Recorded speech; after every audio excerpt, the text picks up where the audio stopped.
नमस्कार दर्शकों, प्रारंभ पर आप सबका स्वागत। आज हमारे साथ श्री रंजय त्रिपाठी जी। बहुत बहुत स्वागत सर, कैसे हैं? जय माता जी की। नमस्कार, जय माता दी। नवरात्र का सबको बधाई हो। और व्रत चल रहा है, कल आखिरी है, परसों पारण होगा। चलिए, साथ में किया जाएगा पारण, हम भी व्रत में हैं। और नवरात्र का समय एक अच्छा समय माना जाता है रंजय जी। पर एक खबर एक ऐसी आई है जिससे हल्का सा मन दुखी तो हुआ है, और क्या कहें, पर कभी समय है वो जीवन की एक क्या कहा जाए उसको, कि अंत जो है निश्चित है। सत्यता है। तो हाँ, सत्यता है कि श्री रतन टाटा जी का एक देहांत हो गया, और 88 साल की उम्र में हुआ है।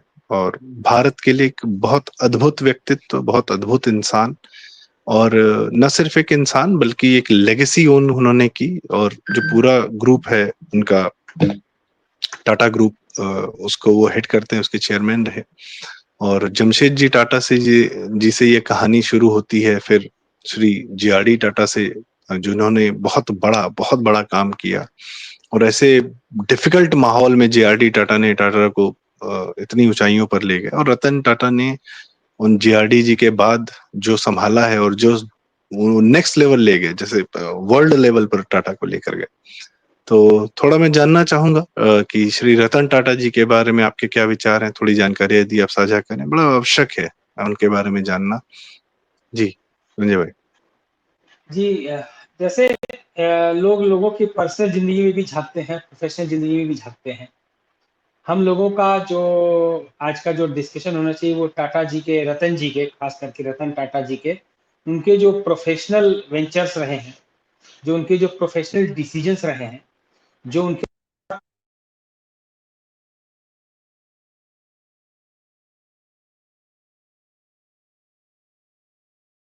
उन्होंने जो टाटा ग्रुप का जो उन्होंने आगे बढ़ाया, उसको लेकर के जो है उसके ऊपर हमें डिस्कशन करना चाहिए। तो रतन टाटा जी, ऑफ कोर्स टाटा फैमिली जो जमशेद जी के बाद में जो पूरी एक जो फैमिली लीगेसी है उसको बिलोंग करते हैं। और जाहिर सी बात है, रतन टाटा जी के अंदर में जेआरडी टाटा जी ने कोई ना कोई ऐसी गुण तो देखा होगा, ऐसा पहचाना होगा, जिससे कि ये कमान रतन टाटा जी को सौंपी गई। रतन टाटा जी ने कुछ अपने जीवन के ऐसे जो काम किए, वो ऐसे, मतलब उसमें हम आप जैसे छोटे लोगों का क्या लेना देना, लेकिन पूरा दुनिया बिजनेस का विश्व जगत चकित रह गया। अब जैसे कि आप देखेंगे तो सन 1998 में जब टाटा इंडिका कार जब लॉन्च हुई, सही मायने में अगर देखा जाए तो जो टाटा की इंडिका जो कार थी, वो कार भारत में टाटा जी ने पहली बार एक पैसेंजर कार छोटी फैमिली के लिए जो है वो लॉन्च किया। फिर उसके बाद इंडिगो आई, और कमोवेश इंडिका भी काफी बिकी और इंडिगो भी काफी बिकी। लेकिन ये माना जाता है, ये है कि टाटा ग्रुप को उस इंडिका और इंडिको से जो है काफी लॉसेस फेस करने पड़े थे।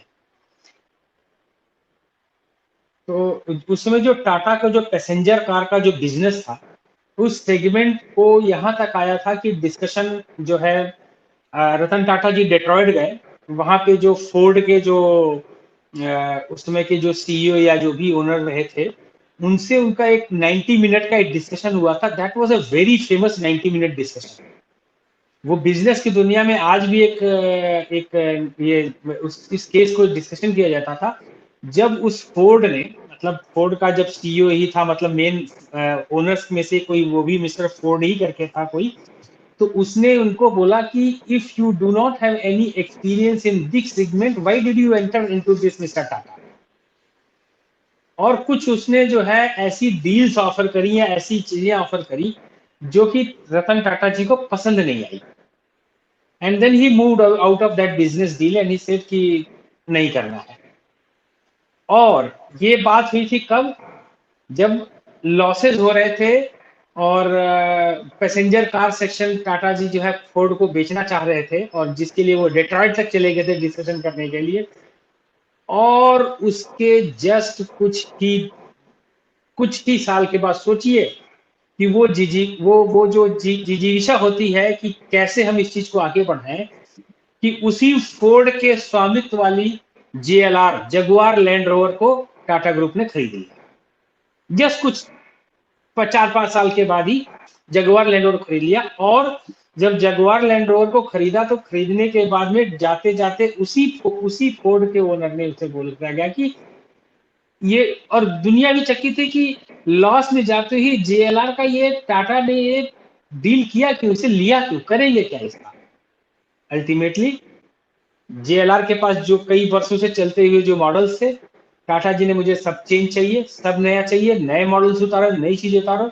और आज की डेट में Jaguar land rover and Tata passenger car company is one of the most profitable company of Tata group. अब अब क्या हुआ कि जो उसकी जो जगुआर लैंड रोवर की जो एक आर&डी टीम थी उसको उन्होंने पूरा रिवैम्प किया। एक और आर&डी टीम थी वो जो इंडिया में उन्होंने जो बनाई है, उस टीम ने टाटा के लिए आर&डी करके, आप कुछ साल पहले का अगर आप इंतजाम करें तो टाटा के पास टाटा इंडिका थी, इंडिगो थी, और उन्होंने एक इंडिगो मांजा करके एक थोड़े बड़े डिक्की वाली इंडिगो लॉन्च किया था।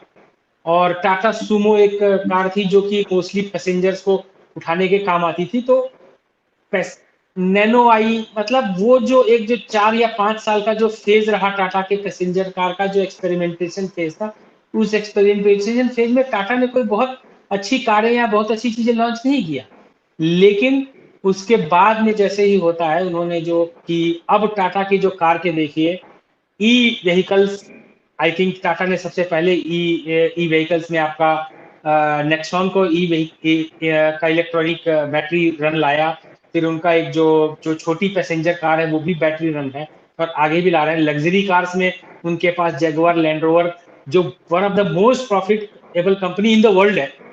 और ऐसे ऐसे उन्होंने मॉडल जो लॉन्च किए, डिस्कवरी स्पोर्ट, आप लैंड रोवर के साइड पे जाइए, उनके जो कार्स के जो मॉडल्स लॉन्च किए, जो प्राइसेस जिस वक्त में लोग प्राइसेस होते थे कि एक हाथ लगाइए तो लैंड रोवर या जगुआर की कार आपको 2 करोड़ से नीचे नहीं मिलती थी, उस सेगमेंट को वो 70 लाख 80 लाख से स्टार्ट कर दिया उन्होंने। और आपको 70 लाख 80 लाख रुपए में वही चीजें मिल रही हैं जो फैसिलिटी आपको उस समय के उस 1 करोड़ 1.5 करोड़ के कारें में मिलती थी। प्लस एक और जो ध्यान देने वाली बात है कि उसी आर&डी सेंटर में टाटा के जो दूसरे जो 2 कार हैं, आप, एक तो होता है कि नाम और ब्रांड, मींस आपने किया कि भाई कार के आगे पीछे लैंड रोवर या डिस्कवरी लिखा होना चाहिए, जगुआर लिखा होना चाहिए, तो वो हो गया। दूसरा हो गया कि जो चीज उसमें मिल रही है वही पर्टिकुलर सारी चीजें आपकी क्या किसी दूसरे ब्रांड में मिल रही है। So I say everyone just go and take a look at the Discovery Sport and then compare it with the top model of Harrier. हमारे एक मित्र हैं बैंगलोर में, उन्होंने जो है जब टेस्ट रन लिया, जब उन्होंने गाड़ी खरीदनी थी, उन्होंने BMW के कुछ X3 का भी लिया, फिर उन्होंने रेंज रोवर का भी लिया, और उन्होंने डिस्कवरी का भी लिया, and then he zeroed in with Tata Harrier top model. कुछ उनको सब कुछ मिला करके 30 लाख के आसपास पड़ी थी। और मैं उनके साथ, उन्होंने मुझे एक अच्छी लंबी यात्रा भी कराई बैंगलोर से दूर, सुशांत जी ने, आप भी शायद जानते होंगे। तो उन्होंने यात्रा है, उन्होंने बोला कि मैंने जब किया था I never felt there is any difference. तो आप सोचिए कि ये एक पैसेंजर कार्स में ये उन्हीं का ही एक रतन टाटा जी की जो फार साइटेडनेस थी क्वालिटी कि लाने का, जिन्होंने, यस, टॉप क्वालिटी लाने जिन्होंने का। शुरू में कुछ लॉसेस सहे, कुछ चीजें सही, लेकिन बाद में आज देखिए। इसी तरह से एक दूसरा एक बिजनेस डील टाटा का, रतन टाटा जी के अगुवाई में एक और है, that is called Corus takeover. Corus. Corus मतलब जो जब इकोनॉमिक बूम चल रहा था, जो 2007 के बाद से 2008 में इकोनॉमिक रिसेशन आया था, लोगों को मालूम होगा। भारत में रहने वालों को तो खैर इकोनॉमिक रिसेशन का पता ही नहीं चलता है, क्योंकि भारत में तो सबको सब चीज खाने पीने को मिलता रहता है, मौज रहता रहता है, पता ही लगता है ये यूरोप में कब रिसेशन आया, अमेरिका में कब रिसेशन आया। उस वक्त हम लोग भी सोचते थे ये रिसेशन की क्या बात कर रहे हैं, मिल तो रहा है आलू 10 रुपए किलो। Anyway, so we come back to this. उस समय पे जब 2002 या 2003 से डिस्कशंस चालू हुई, और 2007 के एंड में जाकर के, या 2007 जुलाई के आसपास जो आकर के जो है कोरस का टेक ओवर टाटा ने किया, उस वक्त की बिजनेस की डील में था कि टाटा स्टील ने अपने से 4 टाइम बड़ी कंपनी का टेक ओवर कर दिया। और उस टेक ओवर करने के बाद में they become one of the top most steel company in the world. खैर, जब जब इतने पैसे की जरूरत पड़ती है, इतनी चीजों की जरूरत पड़ेगी, $4 बिलियन की कंपनी एक $12 बिलियन की कंपनी को खरीद रही है, तो जाहिर सी बात है कि ग्रुप के ऊपर में तमाम दबाव आएंगे, तमाम आएंगे, उसमें से कुछ पैसे टाटा ग्रुप के पास रहे होंगे, उसमें टाटा ने कुछ लोन्स लिए, मार्केट्स उठाए, तमाम उनके ऊपर में आए, तो for next 5-6 years the Tata steel was going down. और लोग बोलते थे ये कोरस को खरीद करके बहुत बुरा कर दिया, कोरस ने टाटा स्टील को ये कर दिया, वो कर दिया, वैसे वैसे तमाम चीजें आई। और उसके बाद में वो कुछ ही से वही पीरियड था जब चाइनीज कुछ हावी होने लग गए, और फिर उसके बाद में पिछले जब ये सब चीजें टेक ओवर होकर के आगे बढ़ती नहीं बढ़ती, 2015-16 के बाद में टाटा स्टील एकदम bounce back and they came, और आज की डेट में they are one of the biggest, मतलब top quality steel suppliers in the world. Tata steel माने गारंटी है, टाटा की स्टील पे 202 लिख गया तो मतलब वो 202 ही होगा, 304 लिख गया तो 304 हो गया। जिस तरह से टाटा के सारे उत्पाद पे आंख मूंद के लोग विश्वास करते हैं, उसी तरह से टाटा स्टील के उत्पाद पे आप ग्लोबली आंख मूंद के विश्वास किया जा सकता है।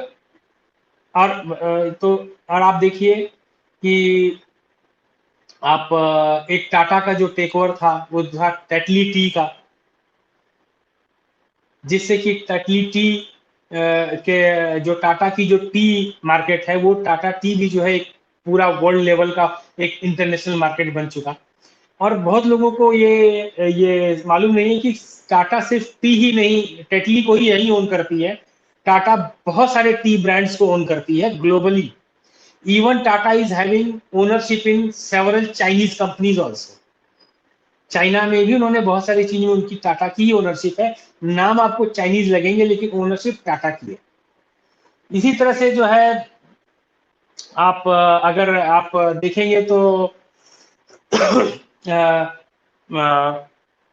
हमारे जो जो 2000 मेरे ख्याल से जो 90s में जो जब ये टाटा का ग्रुप जब रतन टाटा जी के हाथ में आया, तो जो टाटा हम्म के ने जो इंटरनेशनल टेक ओवर्स थे, जो उन्हें हम्म उनके जो ग्लोबल जो रीच था वो बहुत बड़ा, इसकी वजह से रतन टाटा जी जो है वो एक एक मतलब पूजे जाने वाले व्यक्ति बन के आए बिजनेस की दुनिया में।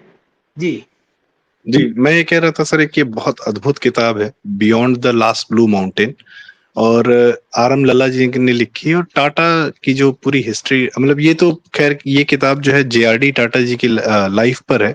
लोगों को जरूर पढ़नी चाहिए किताब कि JRD टाटा जैसा आदमी मतलब क्या किया है, कैसे किया है। और मेरे लिए रतन टाटा जी का एक सबसे बड़ा जो पैरामीटर है ना सर जीवन में, ऑफ कोर्स हम लोग कर्म पे ही एनालिसिस करते हैं, और जब मुसीबतें आती, जब सर आप भी जानते हैं, आप भी बिजनेस में, हम भी बिजनेस में, और अन्य लोग भी, जीवन में ऐसी अभूतपूर्व घटनाएं आ जाती हैं जिसमें आपको सिर्फ जिम्मेदारी आगे बढ़ के लेनी होती है और कुछ आप कर नहीं सकते उसके अलावा, तो वहीं पे चरित्र और नेतृत्व दिखता है। तो हो सकता है कि JRD रतन टाटा जी जब यंग थे, जो कि JRD टाटा जी के अपने, जैसे अक्सर है ना कि धीरूभाई मानी जी के बेटे मुकेश, मुकेश के बच्चे अनंत वगैरह, तो ये लीनिएज नहीं है जिस तरीके से टाटा अपनी जो है क्या कहते हैं ओनरशिप या अपना जो दायित्व है वो अपनी नेक्स्ट जनरेशन को सौंपता है, ऐसे नहीं सौंपता है। JRD जी के भी बच्चे नहीं थे, और JRD को भी जो जिन्होंने दिया था वो भी उनके डायरेक्ट सन नहीं थे, रिश्तेदारी में थे। JRD के कजिन के बेटे थे रतन टाटा जी। और उन ऑफ कोर्स सबकी शुरुआत होती है टिस्को से सर, सब टिस्को में जो है पहले जाके काम करते हैं एज एन इंजीनियर, वहां पहले 10 साल 20 साल अपने आप को भट्टी में तपाते हैं, तब जाके टाटा स्टील के माल ओनरशिप या उस तरीके से वो देखते हैं, अपनी कंपनी में सबसे नीचे से शुरू करते हैं लोग की, एक अलग आदत है। तो रतन टाटा में कुछ तो JRD ने देखा होगा कि JRD और रतन टाटा की एज में भी एक अच्छा खासा गैप था, तो उन्होंने सबको दरकिनार करते हुए, और कोई सर वहां कम नहीं है टाटा ग्रुप में या टाटा सन्स में जो लोग काम करते हैं कोई भी कम नहीं है, सब JRD स्वयं, JRD को नेहरू और सब लोग वन मैन प्लानिंग कमीशन कहते थे। JRD स्वयं भी बहुत अद्भुत, बहुत बड़ा व्यक्तित्व था, ये किताब बताती भी है वो जो कर्म थे। एक इंसिडेंट ऐसा रतन जी का जो कि एक अभूतपूर्व घटना थी, 26/11 पे जब टाटा होटल पे हमला हुआ था, वो भी लेगेसी था, वो भी JRD जमशेद जी टाटा जी ने भी जमशेद ऐसे जी ही टाटा जी कुछ का। ईगो पे रख के अपना होटल बनाया था कि अब हम भी बनाएंगे भारत में होटल, और ऐसा बनाया कि आज तक भी वो सबसे भारत का बेहतरीन, पता ही 100 साल बाद भी भारत का सबसे बेहतरीन होटलों में आज भी वो माना जाता है। तो जब वहां टेररिस्ट का हमला हुआ तो ऑफ कोर्स वो टाटा प्रॉपर्टी थी। उसके बाद उसके जितने एम्प्लॉयज थे सबका जीवन, जितने डेथ हुई है जो भी, सर क्या ट्रेनिंग देते हैं अपने लोगों को ये, कि लोग टाटा के लिए जीते हैं और टाटा के लिए मर जाते हैं।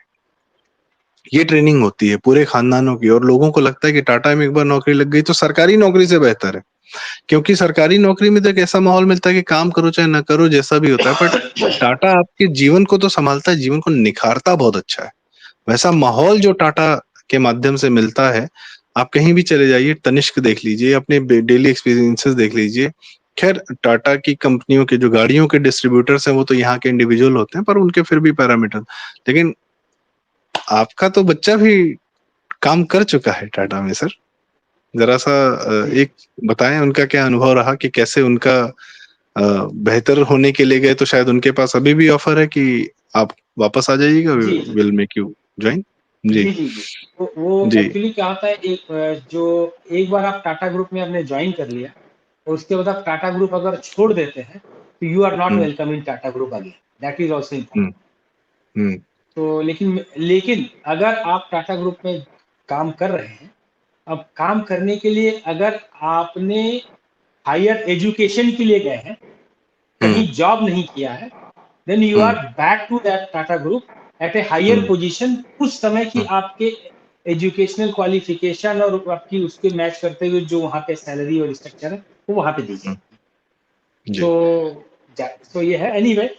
एक चीज और और भी टाटा की मुझे जो ध्यान आता है। पॉलिसीज हैं, जो एचआर पॉलिसीज है सर, मैं बताऊं, ये पेंशन की जो बात की जाती है, ये जितनी पॉलिसीज है ना, ये 1947 से के बाद इन सरकार ये सब लाई है, ये सब टाटा ग्रुप की अपनी पॉलिसीज थी। 8 आवर वर्क डे, और पूरा जमशेदपुर बसाना, कि एक आदमी का मतलब पूरा परिवार कायदे से पूरा जीवन यहाँ दे सके आराम से तसल्ली से, सबके लिए स्कूल बनवाना, ये सब काम, मतलब पैसे का सदुपयोग करना भी शायद टाटा ने अच्छे से सीखा। और मैं सर आपसे ये भी जानना चाहता हूँ, जो टाटा जी का मोदी जी के साथ जो कनेक्शन रहा है नैनो प्लांट के समय से, वो भी एक अलग कहानी है। दो वो एक अलग बृहद कहानी है। एक दो व्यक्तित्व। चीजें जी हम लोग जी। थोड़ा सा पॉलिटिकल चीज को जोड़े। मैं नेक्स्ट स्टेज में आता हूँ। मुझे एक चीज इंसिडेंस याद आ गया बताएं अभी अभी बताएं। कि लास्ट ईयर माने 2023 में मेरी जनवरी के महीने में मेरी एक मीटिंग थी दिल्ली में, उसी होटल में जहाँ पे हम आपकी शादी के लिए गए थे, वहीं पे ही मीटिंग थी। कुछ फ्रेंच लोग आए थे, हम लोग डिस्कशन कर रहे थे, और डिस्कशन करते करते पता लगा कि उन फ्रेंच लोगों ने दिल्ली इंडिया आने के लिए और जाने के लिए एयर इंडिया का यूज किया है। तो मैंने उनसे पूछा कि अच्छा एयर इंडिया का टाइमिंग आपको सूट किया? कहते नहीं, I know it was not matter of time, just because Tata has taken over Air India, so we wanted to see how Air India is doing. मैंने बोला अभी तो भैया 2 महीने 3 महीने हुए हैं टाटा को लिए हुए, you wait for 2-3 months and 2-3 years, another 2-3 years, maybe initially Air India will run the way it was running. They will not do anything because they will understand first कि हो क्या रहा है, इसमें चक्कर क्या है, क्या क्या चीजें हैं. So it will take few years, and after that when the Tata improves, you will see that what was the situation of Jaguar Land Rover before 2005 and what is its situation after 2008. तो वैसा ही कुछ आएगा. तो मतलब हमारे एक और French friend थे, उन्होंने जो है मुझे स्पेशली रिक्वेस्ट किया कि they want to stay in Tata property, मतलब हम्म कि वो टाटा के किसी होटल में उतरना चाहते थे। तो मैंने उन लोगों के लिए, हम लोगों ने 2 जगह पे उनके लिए टाटा के लिए टाटा होटल्स को बुक किया था। एक तो बनारस में है टाटा टाटा का होटल ताज ग्रुप, और हम्म एक आपका दिल्ली में है। तो वहां पे उन लोगों को स्टे कराया, और फिर उसके बाद में उन्होंने बोला कि it is fantastic but it is too expensive for my pocket, can we go to something lower hotel?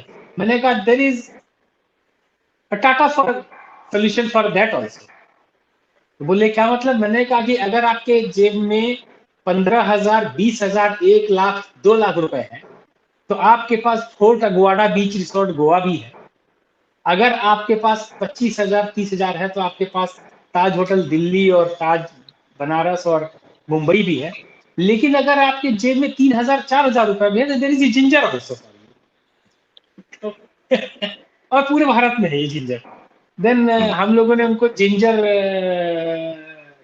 एक बार जिंजर भुवनेश्वर और एक बार जिंजर मुंबई में रुकवाया, एंड दे वर हैप्पी कि भाई ये ठीक है, win in just 40 45 50 euros we are getting this such an nice hotel. तो ये बताने का मेरा मतलब ये है कि आप अगर इस धरती पे हैं, अगर आप इस धरती पे हैं, आप चाहे साउथ पोल में है या नॉर्थ पोल में है, एक्सट्रीम ईस्ट में है, एक्सट्रीम वेस्ट में है, your life is impossible without.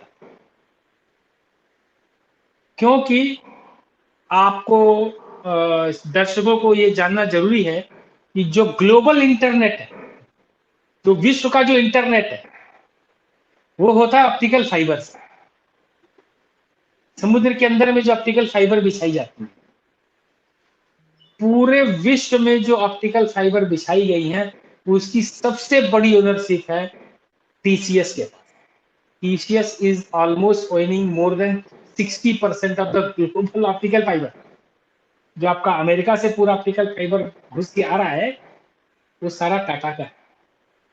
तो you anybody from America to Japan और फ्रॉम साउथ पोल। आपकी आवाज म्यूट हो रही है जी। कुछ नेट में हाँ, अभी ठीक है। जी। हाँ, तो एक तो ये है, और जैसा मैंने आपको बताया कि कई बार टाटा का नाम आने से जो लोग है टेस्ट करने लग जाते हैं कि ये टाटा जो है वो है क्या। अब नेक्स्ट आप जो आप बता रहे थे कि जो टाटा जी का मोदी जी कनेक्शन, तो मैं उससे पहले भी लेकर के जाऊं। आज के दिन में, आज के दिन पिछले 5 7 या 8 या मैं कहूंगा 10 वर्षों से मैं देख रहा हूं सोशल मीडिया पे कि आज के दिन में जो भारत में जो लेफ्ट लिबरल कबाल है और जो कम्युनिस्ट गैंग है, उनके आंख के रोड़े हैं अंबानी और अदानी। तो भारत की जनता को मैं इस वीडियो में इस माध्यम से बता रहा हूं कि टीवी पे आकर के जितनी ये कम्युनिस्ट और लेफ्ट लिबरल गैंग और ये जो ये लोग जो आकर के जो डिस्कशंस कर रहे हैं, वो 70s और 80s में इन्होंने डालमिया को पकड़ा हुआ था। उसके पहले भी इन्होंने टाटा और बिरला को पकड़ा हुआ था। ये टाटा और बिरला के नाम की गालियां निकालते थे। ये टाटा और बिरला इनके भारत देश के खिलाफ ये लोग रहते थे। तो ऐसा नहीं है। अब ये विरोध में क्यों हो गए, समर्थन में क्यों हो गए? अचानक से वो पश्चिम बंगाल, जहां से टाटा जी ने अपने बोरी बिस्तर बांध करके लगभग ऑलमोस्ट समझ कर, वहां पे अचानक से बुद्धदेव भट्टाचार्य को ऐसा कौन सा हुआ कि चलो हम कर्नाटका में पश्चिम बंगाल में हम लोग टाटा नैनो का प्लांट लगाते हैं।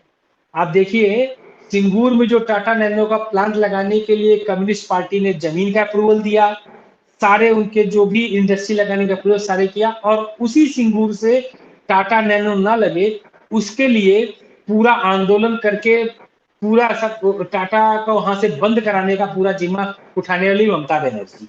आज की डेट में दोनों कम्युनिस्ट और ममता बनर्जी टीवी पे खड़े होकर के टाटा के नाम की कसमें खा रहे हैं। कैन यू अंडरस्टैंड कि कितने बड़े दोगले चरित्र के लिए लोग हैं। 60 70 50 के दशक में टाटा बिरला के नाम की वही गालियां होती थी जो आज 2000 के दशक में अंबानी और अडानी को लेकर होती है। अचानक से ट्रांसफॉर्मेशन कैसे आया? वो ट्रांसफॉर्मेशन टाटा जी तो बिजनेसमैन थे, ठीक है, he was a good philanthropist also, लेकिन उनको ये भी मालूम था कि किस कुत्ते के आगे में कितनी बोटी डालनी, ठीक है। तो जो सिंगूर में जब उन्होंने अपना प्लान लगाया था, जो उन्होंने टाटा ट्रस्ट में जो पैसे दिए, आप टाटा ट्रस्ट पे जाकर के देखिए कि उसके बेनिफिशियरी कौन है। उसमें काफी बेनिफिशियरी ये लेफ्ट लिबरल कबाल है। वो ऐसा इनके लिए एक महाराष्ट्र में सर जेएनयू भी है ना, Tata institute of social sciences. वो तो पूरा लेफ्टिस्टों से भरा हुआ है। तो इन्होंने इन्होंने जो है किसके मुंह में कितना ठूसना है वो मुंह में इनके ठूस दिया और ये शांत होके बैठ गए, जिससे कि टाटा को अब देशभक्त है, टाटा बड़े अच्छे हैं, टाटा नमक, अरे नमक के खिलाफ इन्होंने काम किया हुआ है कि टाटा का नमक ना खाओ। अगर अगर आप 80s के न्यूज में जाकर के देखेंगे तो टाटा के नमक को इन्होंने जहर बताया हुआ है, मत खाओ, ये खाना सर नहीं चाहिए। ऐसा है, लेफ्टिस्टों की बात ना करें, तो अभी फिर तो अपच हो क्या हुआ है कि जाएगा। हाँ, तो क्या होता है कि जब आप बात करते हैं सिंगूर से टाटा नैनो को हटाने के लिए, तो अचानक जब ये पूरा आंदोलन हुआ, मार पीट गोली ये वो सब कुछ हो गया, तो जाहिर सी बात है ऐसे माहौल में कोई भी बिजनेस नहीं चलेगा। टाटा जी तो बहुत बड़े बिजनेसमैन है, हमारे जैसे मतलब दो चार वाले बिजनेस वाले हैं, वो भी नहीं जाएंगे वहां बिजनेस करने के लिए, कहीं और चले जाएंगे। तो जाहिर सी बात है अंदर ही अंदर जो है एक डिस्कशन हुई, जिसमें जो टाटा नैनो का प्लांट जो है वो आनंद गुजरात में शिफ्ट हुआ। साणंद। और साणंद में जो है वो आनंद के पास ही है, साणंद भी हाँ कोई बगल हाँ बगल में है, ज्यादा दूर नहीं है। जब आप जी। अहमदाबाद से चलेंगे बड़ौदा के लिए तो सारे एक ही रेलवे लाइन में मिल जाएंगे, आनंद आनंद तो सानंद सानंद। उसके लिए, मिल्क रिवॉल्यूशन के लिए फेमस है, दूध। यस, अमूल तो आनंद मिल्क यूनियन अमूल। लिमिटेड है अमूल। हाँ, हम्म। तो वहां पे वो आया, और ये जो आया है वहां पे टाटा की जो फैक्ट्री, अब खैर नैनो तो बंद होगी, but there are other productions going on, हमारे जो अदर कार से वो चल रहा है। तो जाहिर सी बात है उसके बाद एक जो है उन्होंने उन्होंने एक गुजरात में जो गुजरात का जो इंडस्ट्रियल मॉडल चल रहा था उसका फायदा उन्होंने उठाया और मोदी जी ने उनको फायदा दिया। उसके बाद से तो आपको मालूम ही है कि सानंद में सर सिर्फ टाटा की फैक्ट्री नहीं है, बाद में फोर्ड ने भी खोला, बाद में दो चार यस, बड़ी कंपनीज ने और भी खोला वहां पे। और मैं बताऊं 2010 में जो ममता बनर्जी आई है सिंगूर के नाम पे, जनता को, मीडिया को सानंद और सिंगूर दोनों शहरों का कंपैरिजन करना चाहिए कि आज की स्थिति क्या है 15 साल बाद, दोनों शहरों की, दोनों जगहों की। सानंद क्या से क्या हो गया और सिंगूर क्या अभी भी है, कहाँ से कहाँ एकदम पाताल लोक में चला गया। बॉम्बार्डियर की फैक्ट्री भी वहीं गुजरात में ही है, तो हम्म मेट्रो के कोच बनाती है। जो शुरू में जो मेट्रो दिल्ली में मेट्रो लगे थे, दिल्ली में मेट्रो दिल्ली में चलती थी, फैक्ट्री गुजरात में थी, गुजरात से बनकर के उसके कोच आते थे। तो वो बॉम्बार्डियर जो कंपनी है कनाडा हम्म की, जो जिसका फैक्ट्री वो भी गुजरात में ही है। तो हम हम्म। ये मतलब में, और जाहिर सी बात है कि जब देश की प्रगति की बात आती है उसमें उसमें तो बहुत टाटा ग्रुप का तो आता ही है। जैसे जब आप एक फेमस स्टोरी है आपका, जिसमें जब अटल जी को गोल्डन क्वाड्रिलेटरल बनाना था, तो उस गोल्डन क्वाड्रिलेटरल को बनाने के लिए जब उन्होंने बोला कैसे बनेगा, तब उसके बाद में हमारे जो उसमें हमारे घनश्याम दास बिरला जी जीवित थे, रतन टाटा जी थे, इन लोगों ने बोला कि आपको सड़क बनानी है, आपको इंफ्रास्ट्रक्चर खड़ा करना है, दुनिया भर के पुल लगेंगे, आप हमें जगह दो, हम स्टील का प्रोडक्शन कई गुना बढ़ा देंगे, सीमेंट का प्रोडक्शन कई गुना बढ़ा देंगे। सीमेंट और स्टील ही तो चाहिए, बाकी बालू और मोरंग तो आपके यहाँ मिलती है, बनाइए। तो टाटा वॉज ऑलवेज देयर। और बिरला का भी तो रहा ही है देश के बनाने में बहुत बड़ा योगदान।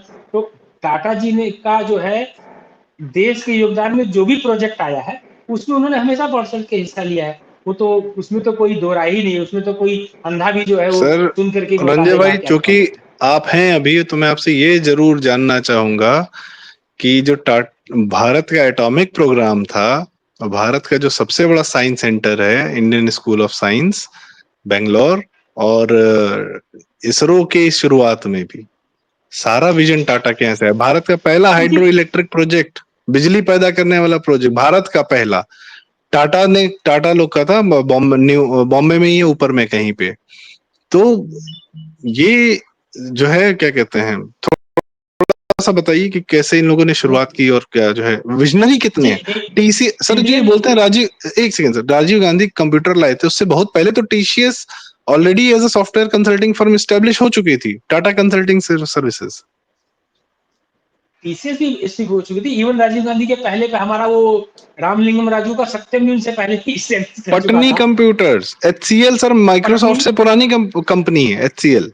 एक कंपनी हुआ करती थी पीसीएल, पटेक कंप्यूटर लिमिटेड, वो भी बहुत पहले की, बिफोर राजीव गांधी स्टार्ट हो चुकी रही थी।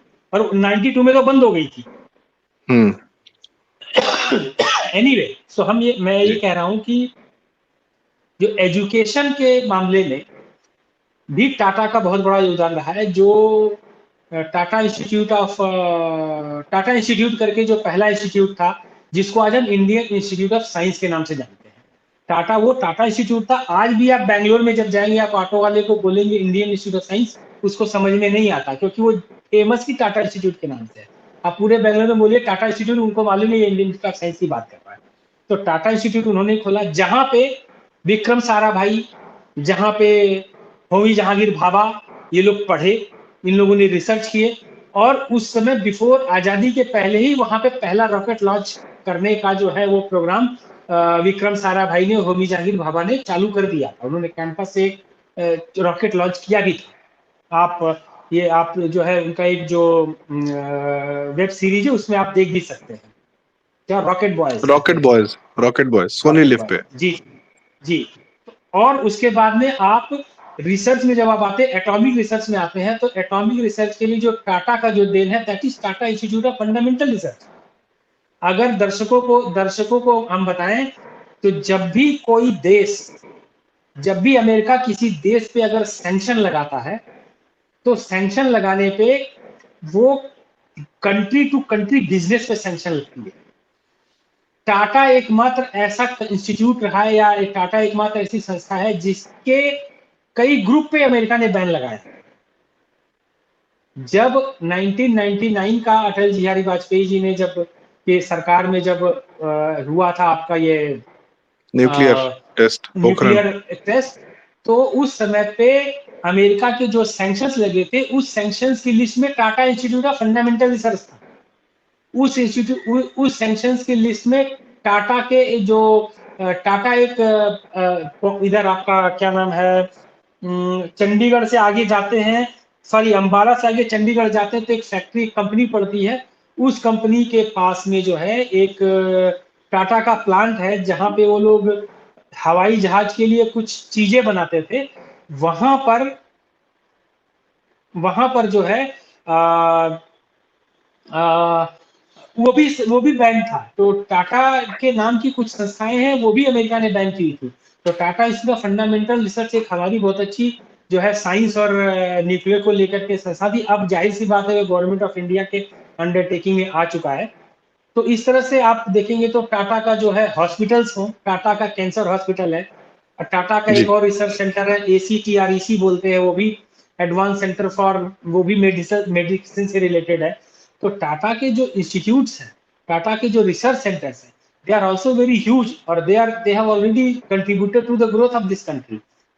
तो जाहिर सी बात है कि मैंने जैसे बीच में एक बार बोला भी था कि ईस्ट और वेस्ट, साउथ और नॉर्थ, भारत का ही नहीं, अमेरिका के अटलांटा टू जापान, फिर आप south pole to north pole, कहीं भी जाएंगे, there is a Tata in everybody's life.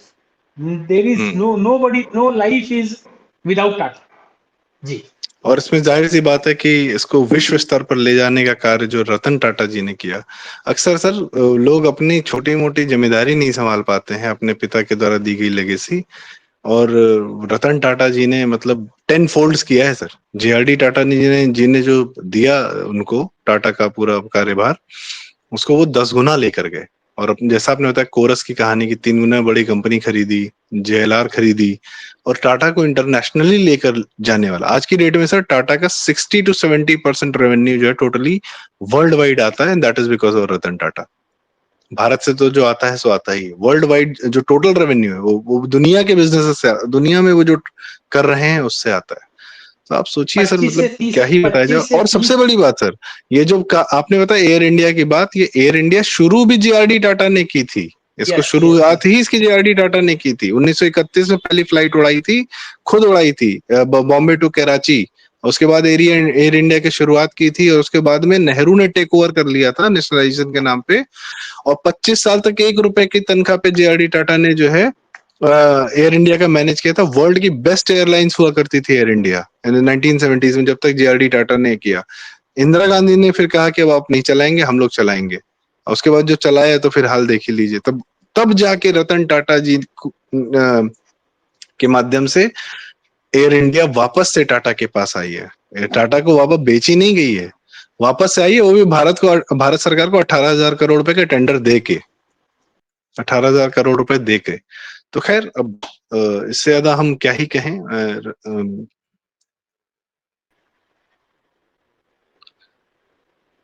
तो रंजन भाई, थोड़ा आपके क्लोजिंग रिमार्क्स चाहेंगे इस रतन टाटा जी की एक अद्भुत लेगेसी पर, और शायद आपके, तो आप बताएं सर, आप मतलब ऐसे बड़े व्यक्तित्व को रोल मॉडल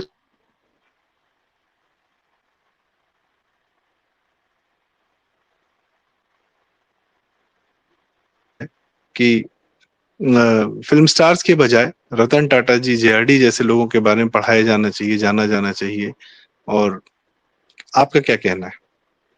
जी जरूर।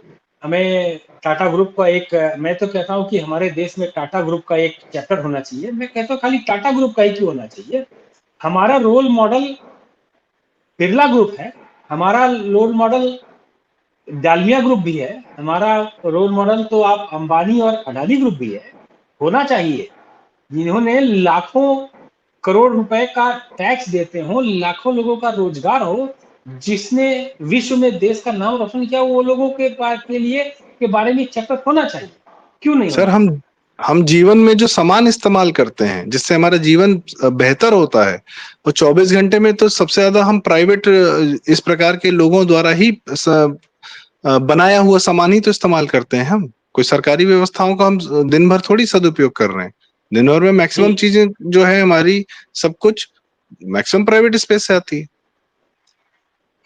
तो क्लोजिंग में ये रहेगा कि टाटा ग्रुप में हम अब एक नए टाटा का उदय हो, और हम चाहेंगे कि उस नए टाटा जो है आए, वो इस टाटा ग्रुप को जो है रतन जी से भी और ऊपर लेकर के आए। तो जो हमारे जो बच्चे और बच्चों के जो बच्चे और आए, वो उनको एक ऐसी फिर एक स्टोरी मिले कि हाँ, रतन टाटा जी आए थे, उसके बाद में XYZ ये टाटा आए, रतन टाटा जी ने 350 बिलियन डॉलर की एक कंपनी ग्रुप खड़ा किया। देखो इस 350 बिलियन डॉलर ग्रुप की कंपनी को इन्होंने 650 कर दिया इस अगले 10 साल 20 साल में। We will be very happy.